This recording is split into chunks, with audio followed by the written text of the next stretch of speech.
without further ado, we bring in the man himself, Weapon X, NFL Pro Football Hall of Famer, Eagles Hall of Famer, and the man whose unbelievable event, the Stolfus Structures Brian Dawkins Driving Impact Celebrity Golf Tournament presented by E&E General Contracting, which is coming our way.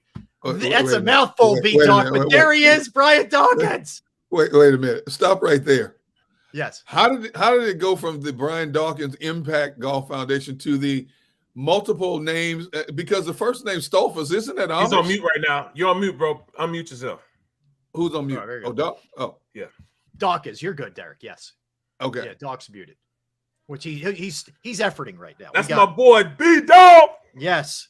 We're so excited to have Brian on. We'll have him sign. We'll have him sign the rest of the show. How did it go from just the Brian Dawkins Impact Golf to the Stolfus? There's the answer, Derek. There's the answer. You see that? You see this? Yeah. No, isn't Stolfus Amish? You're aligned with the Amish now? Absolutely. Some good folks now. Yes. Real talk. So the gentleman that I got a chance to talk to him after an event that I spoke at, and we sat down and we talked for a while. And so he's a very, very good dude. So I'm very, very proud to have them as the major sponsor. That's awesome. You know what, man? I'm actually going out because awesome, I got a reference from actually D Gun's son-in-law about some contractors going to build me a pole barn. So great people out there, great people. Nice. Oh yeah, absolutely. Nice. Oh, yeah. I will Doc, say this. I'm a little surprised. Oh, good. Yeah. I'm sorry. I'm a little surprised that Doc actually showed up, considering I have not been on one of the meetings since last October. Talking defense. I blame these two in this show for handcuffing me, which has kept me away from the bases with the foundation. So I stand accused, but I have a legitimate excuse for not being there. What a teammate you are. Thanks for throwing us under the bus. I love it.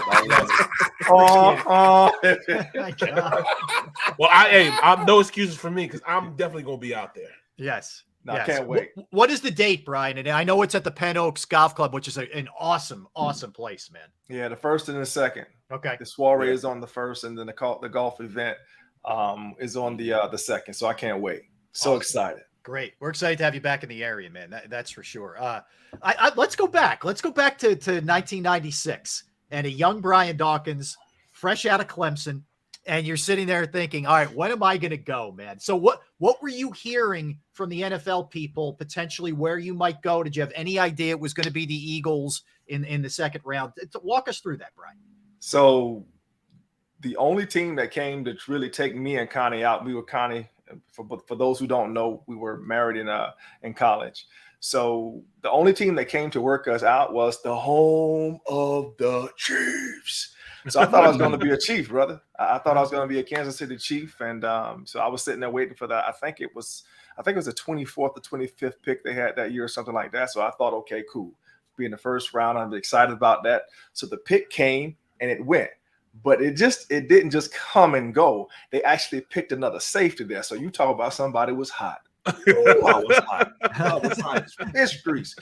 So so I did not know the Eagles were really high on me. And the story goes now, I look back now and have been blessed to talk to the different people since then, is that they were very high on me and they didn't want anybody else to know that. So they didn't make a big now. They didn't make a big deal out of it. They sent Danny Smith at the time. He was assistant DB coach now. Yeah, D. Smith to come down. And so I didn't know they were high on me at all. I mean, literally nobody really talked to me. Now, I did spend, now that I think back, I did spend a whole lot of time. They did ask me a whole lot of questions at the combine, but, that's the combine. Everybody's asking questions, in my opinion. But I did not know they were high on me. I did not know. So it blew me away that the Eagles picked me. All right, let me hit real quick follow-up. This is a fun fact that I gave Barrett and Derek on the pre-show. The 61st pick that they used for you was a compensatory pick from 1994 when Seth Joyner walked. Did you know that, Brian? I did. Wow. Yeah, I did. I found that out pretty much soon after I was drafted. One of the people came up, I think a fan or something like that, where I'm thankful that Seth walked away. That for me to get that. It works, yes. But I did know that though. I did know that that it came from that pick. You guys don't understand, man. It's just working with this dude, man. You know, I'd been with the Eagles organization for a year, and B-Dog gets drafted, and he has so much stuff going on because, you know, I think was Connie pregnant then, and she was still back home. Brian was born right the day before our Brian Jr. was born the day before our first preseason game against Baltimore. Isn't that crazy? Wow. So he was more worried about what's going on. And then all of a sudden, you know, it came season time. And this dude, every single day, I tell the story all the time. This dude, every single day, when he walked into the locker room, he'd peek around the corner, make sure there's no pink slip in his locker to make sure he's not getting cut. He said, it's not there. And I played with him 3 years, and he did that every single day, thinking he was going to get cut when I played with him. You know what I'm saying? He was just starting to step into his shoes of being Weapon X. He would peek around the corner every single day. All right, no pink slip. And here he is having a gold jacket, man, a gold jacket now. Doc, that one right there is my favorite. I was about to tell it before Barrett said it about how you didn't know second-round draft picks automatically made NFL roster. He was on pins and needles every day. But at what point, because I don't know if I've ever heard you tell this, but at what point did the energy that we became accustomed to knowing in Brian Dawkins emerge? You always hear rookies talk about you got to know your place first. You can't just go in, you know, acting like you're the man. You have to know you. At what stage of your career did you finally just let it go, that you were confident within yourself you could just be who you wanted to be? Man, so the energies are different though. So the way that I express myself, I go out. So my mindset is to go full speed. My mindset is to go to earn the respect of those who are around me. That was all the way from, you know, high school, coming to the college ranks into the NFL. My job was to earn the respect of every veteran in that locker room by the way that I carried myself, by the way that I practiced, the hard effort that I, you know, all those things. And so, you know, I wasn't going in there trying to, you know, say, follow me. That wasn't the thing that I was trying to do. As Barrett mentioned, I did not know that you probably weren't going to get cut. I didn't know that. I was very green when it comes to these things. And so because of that, my work ethic and the way that I practice and the way that I approach things, it was, again, to just earn the respect of those around me. But as I got into that second year, as I got into that third year, and I really began to learn some of the things and understand some of the things that Emmett was trying to show me the whole time of who he saw in me. Let me slow down. Who he saw in me that I could not see at that time. And that individual that he saw was what you see at the Hall of Fame. I think he saw those things in me and I couldn't see it. When I finally began to recognize those things towards that third year of when, you know, he and Ray were let go, that's when that true energy began to be exuded, the confidence that I know I can do this thing at a high level. I don't know how I can go. And I no longer had to use Emmett's vision of me. I came up with my own vision. So now I'm chasing this huge or grander vision of what's possible for me. So I became very confident in the way that I played the game. Brian, how much of that was Jim Johnson being open to your input, saying, hey, look, you know, I know this is what we do, but I really thrive here. I can do this for you. I can do. How open was he to suggesting? Because sometimes coaches are like, hey, we're doing it my way. Yeah. Well, I think he saw, and I didn't, and it put it this way. Initially, it wasn't that way. When he first came in, it was just like, we're going to do things this way. This is how I'm going to call the defense. He had his way of doing things. But I think Jim recognized the athletic ability that I was gifted with, and all the different ways that I can actually affect the ball game. And so he began to dial up things and rearrange things for me. He always would tell me basically to push the envelope. I want you to push the envelope in practice. So that's what I began to do, really push the envelope to see how far I can go, how far I can disguise one way and run the other way. And, you know, show hard one way, the offensive line checks my way, then I'm running out over the left hash, and I'm still able to get over top Bobby or Troy on that side of the field. So he really began to trust all those things. And so what that did for me, though, is it really put me in a place that when preparation came from at the beginning of the day and we come in with the game plan, I'm looking at, okay, so how am I going to be used this week? And as I go into practice, I'm looking at, okay, so how can I sharpen up what he just gave me? How can I make this? I know what he wants. I know the defensive scheme, how it can work, and it probably will work well that way. But if I do it this way, I can have more success. Or if I do it this way, it'll probably come out a little bit better than what was previously described for me. So that was the creativity I was blessed to have been given by Jim, that he wanted me to do that. And he wanted me to bring those results to him. So at some point during the week, and it's not all the time, don't get me wrong. I'm not saying that I wrote the playbook. No, I'm not saying that. But what I'm saying is that he allowed me to have some input into how that some of the things were done with the secondary and some of the calls. And that, again, that really energized me to really be a part of something special, that we were, blessed to be one of the best defenses over the duration of his career there. Yeah, Doc, what he's saying is, so what he's saying is, as an offensive lineman, we would check. It's like he's the free safety. He's supposed to be deep, but he lines up over me at the left tackle. I'm like, what is he doing here? So we got to respect him and slide the line left to pick him up. And at the snap of the ball, he's fast enough to run all the way over and get to that deep third over there and cover over the top for the corner where he's supposed to be at.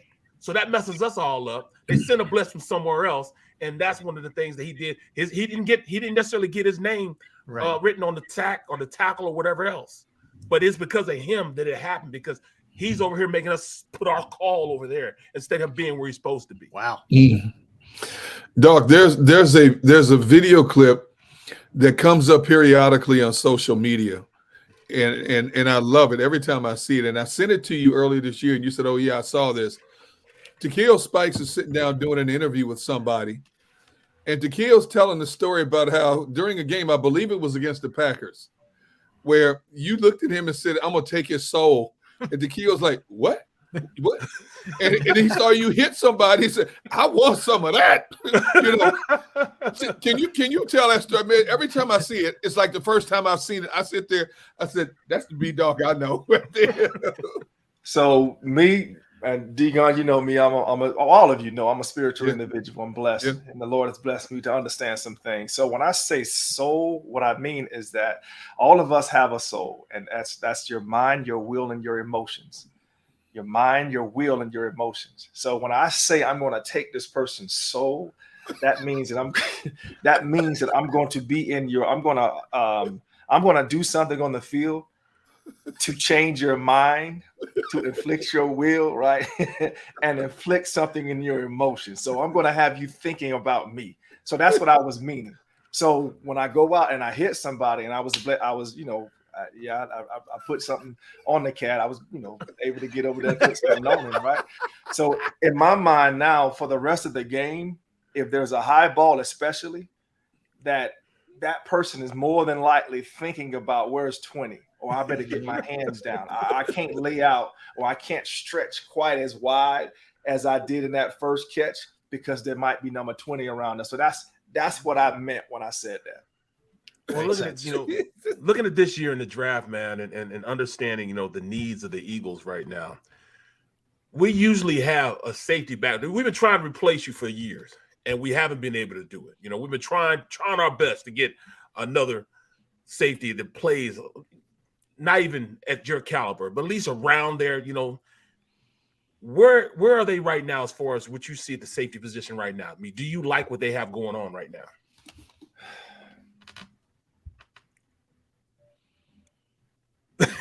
Wow! Oh my God! When you think about when I think I'm trying to remember his name. That's why I paused that long. I think when Blankenship came in, Reed Blankenship. Reed, when he came in, you saw that he has some playmaking ability in it. Yes, he does. Right? Yep. You saw that. One of the things that I was extremely surprised with the way that he did it was against Green Bay when he got that interception. So people don't, when you look at that interception from someone who's played the position, I'm looking at what's potentially going through this rookie's mind in that situation. So someone who is not mature enough of thought would just jump in real quick and, maybe get there too fast. Instead, he watched the quarterback, waited and baited, and let him think it was open. And then he switched it and went and picked it. Again, that's not something that the average cat will do, right? When you're in there for the first time, your nerves get into you. Maybe you don't want to make mistakes. I know I was like that anyway. And so to see him be able to do that. And the other thing that I saw, that he was a pretty sure tackler. So that's number one for me. That are you a sure tackler? So there's going to be some competition around these different people that are going to come in for these positions. So it's hard to say if they have what they need in-house right now, because again, I'm not at practice. I don't see these guys, but we'll find out in this training camp during the draft as well. I believe they'll draft some safeties as well with some of those picks. Yep. To have a tremendous amount of competition in that back end. Brian, there's certain positions now that for whatever reason, it's almost become, I don't want to say taboo, but you don't see very many running backs, linebackers at certain times, safety, for example, that maybe teams don't value taking them high. Where do you stand on that kind of thing? Wow. Well, teams do value the position depending on how the position is played by the individual. So put it this way, if I played in today's NFL, people always say I can't play in today's. I would have. I still would have gotten fined. Absolutely, I would have gotten fined. Right. But when you can add so much, and here's how I always looked at the safety position, the way that I was blessed to play it, is I was not just good at one thing.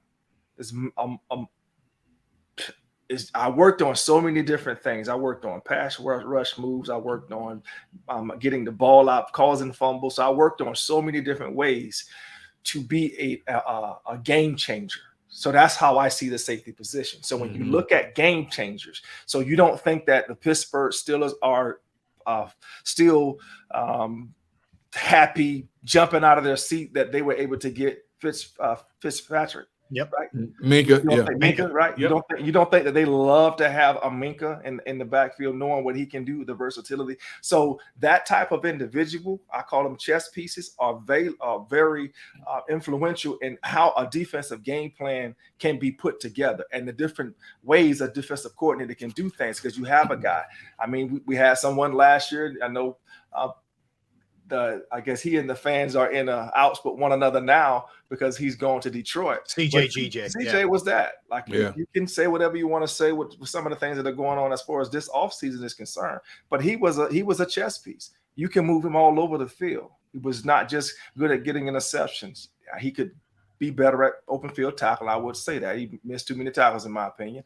But there's things that he added to the table that it made your job easier as a defensive coordinator, having this dude versatile enough to do all of these things, cover the slot, cover a wide out if you blitz, blitz your corner, all of those different things. So again, to have someone like that, you always want to have that chess piece. And I believe that there are guys out there and they will get paid accordingly. Buda Baker. Buda Baker. Yeah. He's another one. Doc, what do you think about Jalen Hurts temporarily being now the highest paid player in the National Football League? We know in the immediate future, Justin Herbert and Joe Burrow are going to leapfrog past him, but Jalen Hurts is now the highest paid player in his young NFL career. He's still emerging, and he's already the highest paid player in the game. Yeah. First of all, I'm happy for him. Bravo to that young man and sticking out through some of the foolishness he had to deal with him when he first got into the league. The Eagles should not have drafted him. If we had listened to all of the negative things that were said about him, why are you drafting him? There's no way you should be drafting him. That's a wasted pick. This is what you're hearing when he was battling Carson for the position. He should not even be on the field. Why would you give that? Right. So all of these things, and he battled through all of those things. So the thing that I've said it here on your show, and I've said it before, is that I love the fighter in him. I always love the fight. I love that mentality, that strong mentality that he has to be able to take a situation that some people maybe have crumbled in, going all the way back to Alabama, getting up supplanted in the national. Are you serious? The national championship game, right? And then going somewhere else, listening to some of the things that Nick told him to do to get better. He got better, went to Oklahoma, came second in Heisman. So you have a young man that constantly finds himself in sometimes places that not everybody wants to be, but he constantly keeps the same mentality that I'm going to work. I'm going to get better. I'm going to do the right thing by saying the right things in front of the camera. I'm not going to disappoint or embarrass my teammates, my family, right? He constantly does those things. So now you have him coming to a Philadelphia, gotten better in this past year. So he deserves this. He's earned it. This is not something that's been given to him. He's earned it. Yeah. It's remarkable, Brian. I know how I was at 24 to see as laser focused as this guy is. That's half the battle, isn't it? I mean, you see so many other teams, whether it's a quarterback or somebody else, that guys just aren't ready maturity wise, but he comes right in. Yes. And here's the other thing I would love to see. And because I'm not there, I just don't see it as much. I just don't hear about it enough. You heard about a little bit of it going into the Super Bowl. But one of the main reasons that Jalen is the young man that he is because of the father that he had in his house. Because he had that man in that household that was teaching him how to deal with some of these things early on in his life. So those are principles that were learned in the household by having a present father in the household. So to me, that's a tremendous story, man. Like that in itself. To have his father to be a high school coach and to teach him all of these principles. So it's not a coincidence that he's coachable. It's not a coincidence that he has the ability to take in the good that you're saying, even if you're kind of getting at him a little bit. Take in the good and spit out the bad, right? There's no coincidences of those things. He's disciplined. There's no coincidence he's a disciplined individual. All of these things. So again, that's one of the things, in my opinion, that needs to be talked about a whole lot more. The significance of him having that godly man in the household, blessing him the way that he did. Doc, I got to ask you about this just to get away from football for a moment. I can still remember when the Brian Dawkins Impact Foundation was just a vision. And I remember you talking to a lot of us about coming on board and seeing the vision that you have for this foundation. Now it's an established entity. How much has it grown? How many schools are you helping now? And how in other areas, how has the foundation branched off? Yeah, so we started off, this talk in the mental health realm, pretty much. And I call it cerebral wellness. I don't call it mental health. There's too much negative connotations attached to it. So it's the Brian Dawkins value packages. So right now, as of this year, we're in 27 high schools. Wow. A great majority of those are in Philadelphia. So we're all not only doing things in the cerebral wellness realm, we're also doing things in the financial literacy realm, as well as blessings, especially in Philadelphia. So we have about 2,000 young adults that we're, being blessed to be able to speak into right now with these programs. And so again, that's coming from where we came from. We only had, I think, maybe 5 schools at the beginning. So now we have up to about 25 schools that are participating in this. Like, yes, this is something that has been a tremendous blessing to so many individuals with with some of the programs that we're adding with the Young Ambassadors programs and the like. Some of those things that are yet to come to fruition, but are in the works of how we can continue to pour into these young people to allow them to see that, like, there is a way that you can help mitigate your emotions and your feelings. Like you're just because I'm feeling a thing does not make that thing like real. It's not true. I may feel a thing, but it's not true.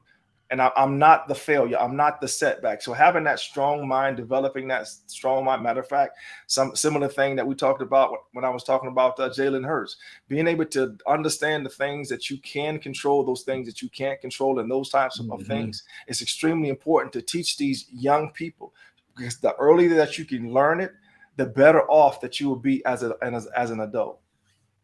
How much better off are we, society, or take it specific to the NFL, with the cerebral awareness than we were when you first broke in '96? So it's no longer a taboo subject like it used to be. Yeah. is no longer to that point. It still is. Don't get me wrong. There's still going to be, you're still going to have individuals that think that if you are dealing with your emotions, that you're a weak person. Listen, you're not, everybody's not going to come into that realm of understanding that we all have our issues and we all deal with different things in different ways. But I think in today's society that is more openly talked about, and there's now more resources available. That's the most important thing, because back in the day, you may have not talked about it. Then they talked about it a little bit, and now we're actually doing things about it. So that's the important thing, doing the things, or knowing that there's things to be done and then implementing those plans to help people. How's your relationship with the Eagles? And, looking like, to me, Mr. Lurie, I feel as though I can go talk to him right now. Hey, man, I need such and such and such help. I mean, could you help me out? For me, I think he would bend over back for me. What's your relationship with them? No, it's always been a good relationship. Right, even when I left on those terms that I left, like I still knew that this was the Eagles organization was a place that if I needed something, if I needed to bring something by somebody or something like that, that I can always have an ear to listen to the things that are going on with me. So I'm very appreciative to have been blessed to play up under the headship of Mr. Lurie, of Jeff. How, I'm just curious, were you at the Super Bowl, Brian? And how, I'm talking about the most recent one for the Eagles last year. And if not, if you're watching it at home, how tough is it for you to just sit there as a fan when you know you can't ultimately control the outcome of that? Are you just crazed during games, or are you good to go? To you pretty chill? I'm past that. Okay. I'm past that. Like I've been out of the game long enough. Like don't get me wrong, I still get intense. I still see situations and circumstances and down and distance and personnel. I still reading those things. Yeah. But at the end of the day, I recognize that my time has passed, right? So I look at the game to enjoy it.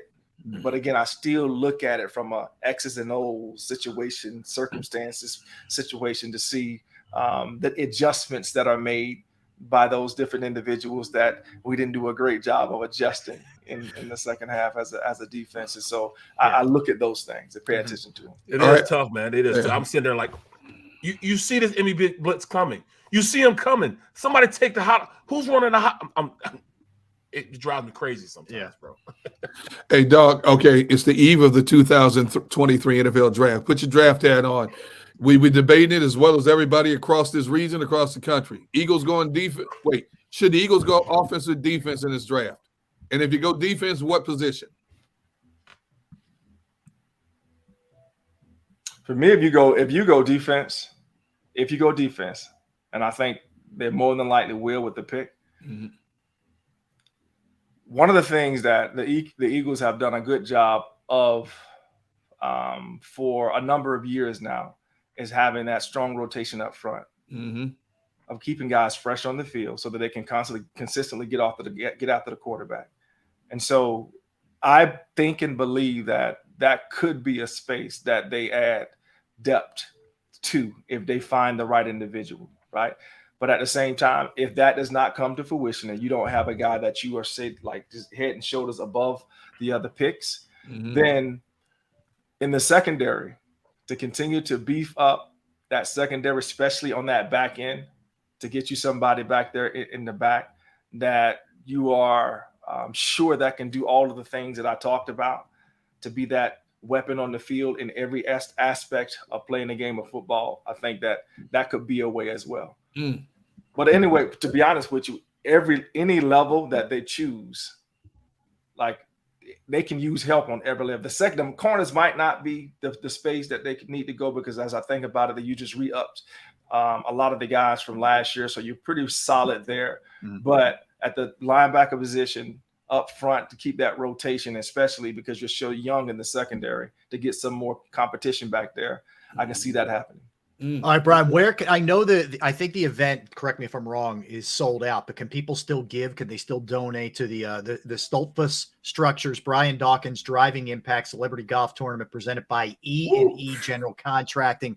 May 1st and 2nd, the event, the golf is the 2nd, and it's at Penn Oaks. So is there any way that people can still give, right? So I believe the soiree is still available. Tickets Okay. for that. And that's to hang out and trip out with us and see us trip out with one another and have a good time there. That's going to be like, that's one of the things I love the most about doing the golf tournament, to be honest with you, to see the locker room again. Yeah. See guys get back all together. of them from 5. That was a lot of fun, man. Absolutely. And so you, as a fan, you get a chance to step in that room, into that locker room atmosphere with us and trip out with us as well. So, I believe that there's still some tickets available when it comes to that, the soiree.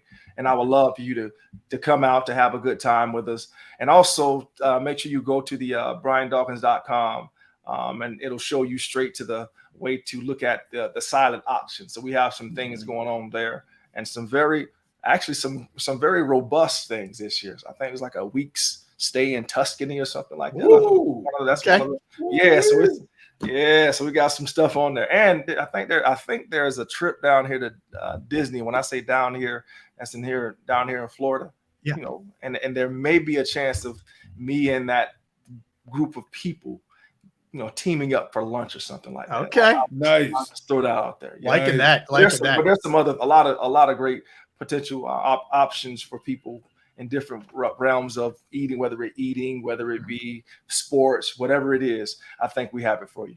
All right, Brian. Well, listen, we always appreciate you sharing a couple minutes with us, man, Yeah. and always good catching up with you. And I know you'll keep crushing it with everything you're doing, the service that you're doing. We appreciate a couple minutes, man. Thank you. All right. Thank you, gentlemen. I'll see you next Take week. care. See you next All right. week, man. Yep. See you next week. Great, Brian Dawkins. All right, guys, that was great. That was awesome.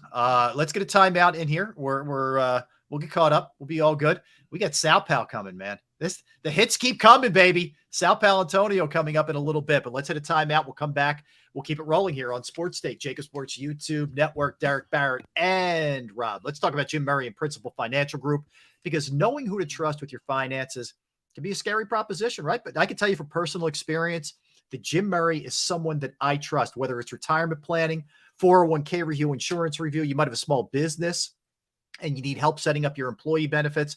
That's another resource that Jim can help you with. Personally, I've entrusted my IRA, my 401k rollovers with Jim, and I couldn't be any happier. I also love the fact that he is just a resource. Anytime you have any questions, he's there to answer them. Give him a call, 610-996-4751, 610-996-4751. You can email him as well, murray.jim@principal.com. That's murray.jim@principal.com.